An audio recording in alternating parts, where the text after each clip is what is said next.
Cela fait déjà 23 ans que l'événement existe. Un raid 100% féminin accessible aux femmes de tous âges, quel que soit leur niveau sportif. Il s'agit du Raid Amazon qui se tient cette année au Cambodge. Un défi sportif mais également humain tel que l'a toujours voulu son fondateur. Et il est avec nous. Bonsoir Alexandre Deman. Est-ce que vous m'entendez bien ?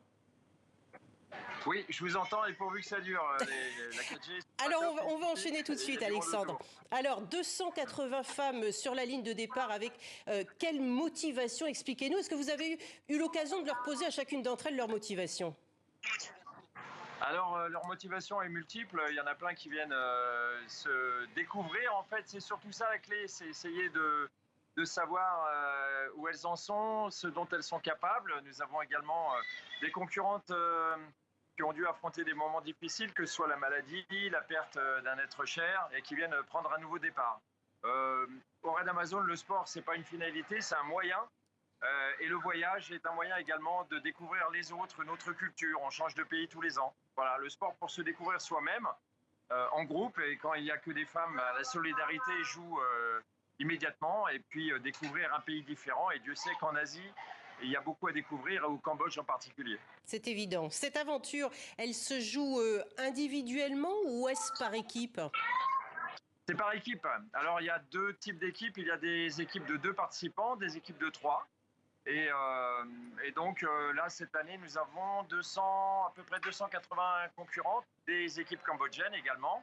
Et elles viennent sinon de partout en France, principalement, mais également de l'étranger.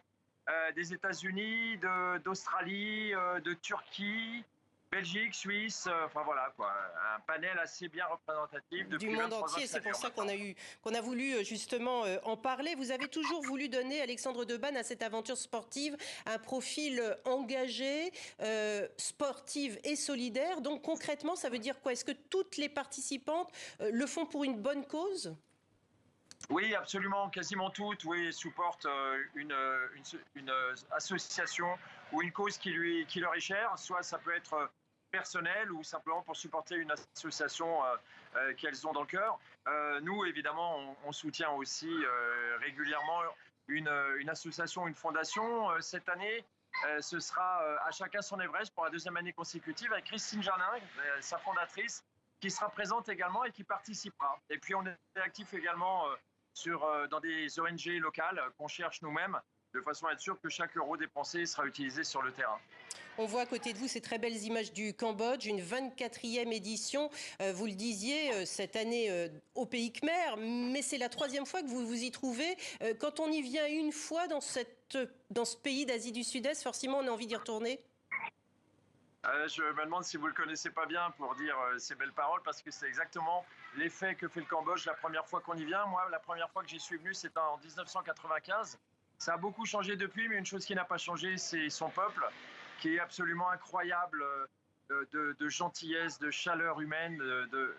Voilà, on est accueillis tout de suite, on est adopté immédiatement, et il y a une bienveillance générale qui vous donne une seule envie, c'est de revenir le plus tôt possible. Donc c'est la raison pour laquelle, effectivement, on revient pour la 3e et la 4e fois même maintenant. Merci beaucoup Alexandre Deban et bon Raid Amazon aux 280 concurrentes qui vont bientôt commencer cette aventure humaine et sportive. Merci d'avoir été avec nous en direct depuis Siem Reap.